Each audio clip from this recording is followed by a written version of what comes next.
नमो तस्स भगवतो अरहतो सम्मा सम्बुद्धस्स नमो तस्स भगवतो अरहतो सम्मा सम्बुद्धस्स बुद्धं शरणं गच्छामि धम्मं शरणं एकमेव विद्यार्थी ज्याला जातीमुळे वर्गात बसू देत नसत, त्याचा शाळेचा पहिला दिवस विद्यार्थी दिवस म्हणून साजरा करतात.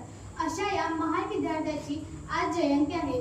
फक्त आपण भारतीयच नव्हे तर 152 देशांमधील लोक या विश्वरत्नाची जयंती साजरी करतात. तर अभिमानाने बोला जय भीम. जगण्यापेक्षा एक दिवस वाघ म्हणून जगा.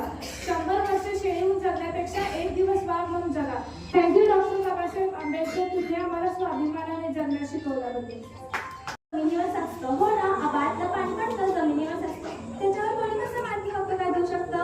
पाणी पिण्याचा सुद्धा अधिकार नव्हता. पाणी पिण्याचा सुद्धा अधिकार तुमच्यामुळे मिळाला. थँक्यू डॉक्टर बाबासाहेब आंबेडकर, तुम्ही आम्हाला मानवतेने जगण्याचा हक्क मिळवून दिल्याबद्दल. मतदानाचा अधिकार नाही, ऐकायला थोडं विचित्र वाटतं. हो ना, 70-75 वर्षापूर्वीची ही परिस्थिती डॉक्टर बाबासाहेब आंबेडकर यांनी बदलली. त्यांनी स्त्रियांना मतदानाचा अधिकार मिळवून दिला. थँक्यू डॉक्टर बाबासाहेब आंबेडकर, तुमच्यामुळे आज स्त्रिया पुरुषांच्या बरोबरीने मतदान करत आहेत आणि निवडणूक प्रक्रियेमध्ये देखील सहभागी होत आहेत. तेव्हा तिला खरी गरज असते तिच्या बाळाजवळ राहण्याची.